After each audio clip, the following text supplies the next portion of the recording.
오늘날 우리들이 살아가는 이 시대에는 불확실성의 시대입니다.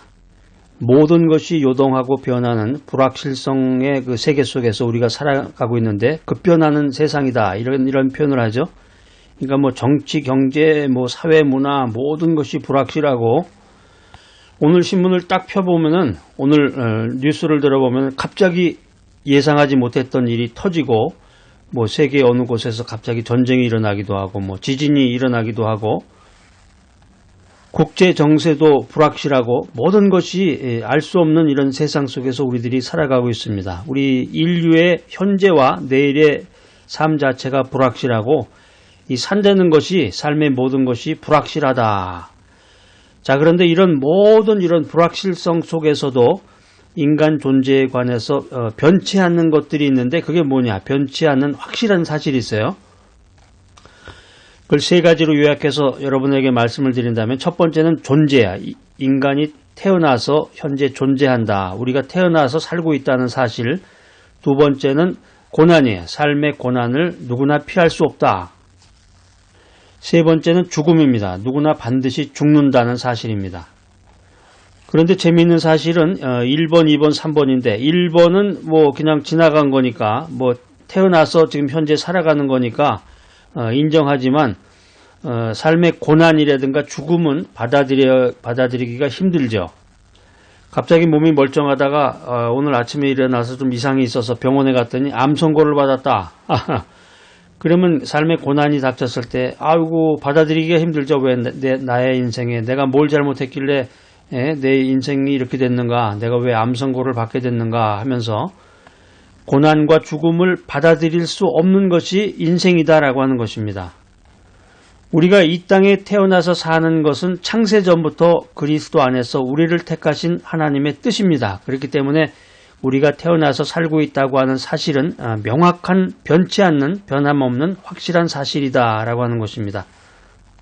요즘을 가리켜서 이제 100세 시대라고 그러죠. 그 노래도 나오고 그랬는데 100세 시대. 그러니까 이제 건강 관리를 잘하면은 평균 7, 80세는 살고 이제 90세 정도까지 살다가 정말 축복받은 사람은 100세까지 살 수 있다. 사람 욕심이라는 게 한도 끝도 없습니다. 예전에 창세기에 나오는 그 아담은 몇 살에 죽었을 것 같아요, 여러분? 아담은 930세에 죽었습니다. 노아는 950세에 죽었습니다. 엄청나죠? 요즘은 100세만 살아도 정말 대단합니다. 뭐 이렇게 얘기를 하는데 아담은 930세에 죽었고 노아는 950세에 죽었는데 결론은 뭐냐면 죽었다는 거예요. 그러니까 조선시대 뭐 멀리 생각할 것도 아니고 우리가 조선시대만 하더라도 보통 50대 정도면 되게 죽었어요. 그래서 60이 넘으면은 환갑이라 그래가지고 막 잔치도 벌이고 그랬잖아요. 60 넘기가 어려운데 물론 이제 오래 산 분도 있지만 조선시대만 해도 50대, 60대에 다 죽었는데 지금 시대는 이제 100세까지 사는 시대가 됐습니다. 그러니까 아담은 930세에 죽었고 노아는 950세에 죽었는데 결론은 뭐냐면 인간이라고 하는 것은 누구나 반드시 죽는다는 거예요. 누구나 반드시 죽는다. 우리가 인생 살아가면서 변치 않는 세 가지 사실 뭐라고 그랬습니까? 첫 번째, 인간은 태어나서 살고 있다는 것. 두 번째는 뭐였어요? 인간은 고난을 피할 수 없는 존재다. 세 번째, 어떤 인간이라도 반드시 죽는다. 이런 문제들은 인간의 힘으로 해결할 수가 없는 거예요. 그런데 하나님의 아들이신 예수님께서 이 땅에 오셔서 우리들에게 오셔서 이 세 가지 문제를 다 해결해 주셨다라고 하는 것입니다. 할렐루야. 예수님께서 죽으신 후에 무덤에서 3일 만에 부활하심으로 우리도 주님 안에서 승리하는 인생을 살게 해 주신 것입니다. 그렇기 때문에 우리는 이 모든 일에 우리를 사랑하시는 주님으로 인해서 넉넉히 이길 수 있는 존재가 되었음을 확신해야 되겠습니다. 자, 신약성경 야고보서 5장 13절 말씀 한번 찾아서 다 같이 읽어보겠습니다. 자, 시작. 너희 중에 고난당하는 자가 있느냐? 그는 기도할 것이요. 즐거워하는 자가 있느냐? 그는 찬송할지니라. 우리가 보통 생각할 때 예수님을 믿으면 교회 열심히 다니고 교회 봉사하고 헌금도 많이 하고 전도도 하고 예수님을 꽉 믿으면 굳건히 믿으면 고난당하지 않을 거라는 생각을 합니다. 이거 맞는 얘기죠? 그럴듯하게 들리는 것 같은데 이건 틀린 말이에요. 틀리는 말이에요. 예수님을 믿어도 크고 작은 모든 인생살이의 고난을 당하게 됩니다. 그렇다면 왜 고난을 당하게 되는가? 예수를 믿었는데 왜 고난을 당하게 됐는지. 고난의 첫 번째 이유는 순종의 사람으로 변화시키기 위해서입니다. 순종의 사람으로 변화시키기 위해서 고난을 받는다. 신약성경 계시록 3장 19절에 보면은 하나님의 뜻을 무시하고 자만하면 하나님께서 사랑의 채찍을 통해서 돌이키게 하신다. 이런 귀한 말씀이 기록되어 있습니다. 고난당하는 두 번째 이유는 원하시는 사람으로 변화시키기 위해서 하나님께서는 우리 속에 그리스도의 형상을 이루시기 위해서 고난의 정으로 다듬어서 우리를 변화시키신다라는 것입니다. 하나님께서 원하시는 사람으로 변화시키기 위해서 고난이 우리에게 다가온다. 여러분 정이라는 거 아시나요? 정? 저는 이제 어렸을 때 이거를 경험한 적이 있는데 서울에도 보면은 서울에 예전에 산동네가 많죠. 그래서 친구네 집에 놀러 가 보면은 산동네에 사는 그 친구 집에 놀러 가 보면은 그 집 안에 집 안 마당 같은데 그 이렇게 바위 같은 게 있어요. 바위 돌이죠. 돌덩어리 같은 거 땅에 이렇게 붙어 있는 그걸 이제 깨기 위해서 이제 정이라는 걸 사용해요. 그래서 이 정을 그 바위에다가 이렇게 대고서 망치 해머 같은 걸로 이렇게 치면은 그 바위가 이제 깨어지죠, 돌멩이가. 제가 이제 어렸을 때를 가만히 이렇게 생각해 보니까 그게 초등학교 들어가기 전인 것 같아요, 대략 역사적으로. 그런데 이게 유치원 때 정도 나이가 됐던 거죠. 그렇게 오래전 이야기인데도 그 정이라는 것이 바위를 깨는 데 사용하는 도구였구나. 지금도 생각이 납니다.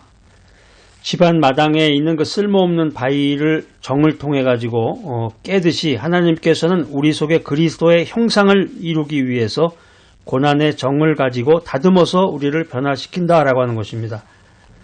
자, 그래서 하나님께서는 고난으로 우리를 깨트리고 부드럽게 해서 하나님이 원하시는 그릇으로 빚으신다라고 하는 것입니다. 예수를 믿었는데도 고난당하는 세 번째 이유는 뭐냐면은 성숙한 인격으로 변화시키기 위해서 고난을 받는다. 포도는 밟아서 터트려야 단물이 나오고 감람 열매도 찧어서 깨트려야 향기로운 기름이 나옵니다. 이와 같이 성도는 고난이라는 이 시련을 통해야 성숙하게 되고 깨어져서 헌신된 사람이 된다라고 하는 것입니다. 믿음 안에 있는 성도가 고난당하는 네 번째 이유는 무엇인가? 첫 번째는 뭐라고 그랬어요? 순종의 사람으로 변화시키기 위해서 고난을 받는다. 그래서 하나님의 뜻을 무시하고 자만하면 하나님께서 사랑의 채찍을 통해서 돌이키게 하신다라고 하는 것이고, 두 번째는 원하시는 사람으로 변화시키기 위해서 고난을 받는다. 세 번째는 성숙한 인격으로 변화시키기 위해서 고난을 받는다라고 하는 것입니다. 자, 네 번째는 뭐냐면은 믿음의 사람으로 변화시키기 위해서 고난을 받는다라고 하는 것입니다. 인생살이가 다 형통하고 만사가 다 형통하고 평안하게 되면은 기도나 믿음에 무관심하게 됩니다. 인생살이가 평탄하고 즐겁고 행복한 것 같고 몸도 건강하고 돈도 쓸 만큼 있고 주말에는 바깥에 나가서 외식도 하고 놀러 다니고 이렇게 만사가 형통하고 평안할 때는 기도하지 않게 돼요. 믿음에 무관심하게 된다라고 하는 것입니다. 그런데 인생의 고난을 당하면 갑자기 전화가 옵니다. 자식으로부터 전화가 와서 어디에 이상이 생겼다. 집에 수리를 해야 된다. 또 지인으로부터 연락이 왔다. 친척으로부터 연락이 왔다. 몸에 불편이 있어서 지금 병원에 입원을 했다. 오늘 바깥에 외출하다가 계단에 발을 잘못 디뎌가지고 헛디뎌서 발목에 금이 갔다라든가 차를 타고 가다가 갑자기 차 사고를 당했다. 이런 고난을 당하게 되면은 하나님께 부르짖어 기도하고 믿음의 사람이 돼서 하나님의 나라와 의를 구하게 된다. 이것이 믿음의 원리입니다. 그렇기 때문에 고난이라고 하는 것이 믿음의 사람으로 변화시키기 위해서 하나님께서 우리에게 고난을 허락하신다라고 하는 것입니다. 그렇기 때문에 하나님 중심으로 예수를 믿는 사람은 고난의 불로 연단받은 만큼 우리의 인생 속에서, 생애 속에서 천국의 소망이 넘치게 되는 것입니다. 할렐루야! 하나님께서 이스라엘 백성으로 하여금 험한 광야를 지나가게 하신 것은 그들에게 기도와 믿음을 가르치시기 위함이었습니다. 우리들의 인생이 험하고 고난 가운데 있을 때 하나님께서 나에게 기도와 믿음을 가르치시는구나, 이렇게 알고 깨달으면 복이 오는 것입니다. 우리 인생이라고 하는 것은 사람들은 고난당하는 것이 즐거운 일이 아니기 때문에 피하고 싶어 합니다. 그렇지만 이 고난의 훈련을 받지 않으면 주님의 성품을 닮은 성도가 될 수 없다, 이 사실을 알아야 되겠습니다. 우리가 중국 같은 데 여행해 보면은 아주 산이 높고 수려하고 아주 멋있는 골짜기가 있고 그런 것을 우리가 구경을 하게 되는데, 이 높고 수려한 산은 깊고 험한 골짜기를 끼고 이루어지듯이 이 고난의 골짜기를 통해야만 영적으로 성장하고 영적으로 성숙하게 된다, 이 사실을 깨달으시기 바랍니다. 하나님께서는 고난과 축복을 번갈아 주십니다. 그래서 고난과 축복을 번갈아 주심으로 우리가 변화되어서 향기로운 인격과 강한 믿음을 가지고 빛과 소금으로 영광스러운 하나님의 자녀로 살아가기를 원하시는 것입니다. 할렐루야! 자, 오늘 이 귀한 메시지 들으신 여러분들, 하나님께서 주님이 주시는 고난의 훈련을 받고 주님의 성품을 담는 귀하고 복된 성도가 되기를 간절히 기대합니다.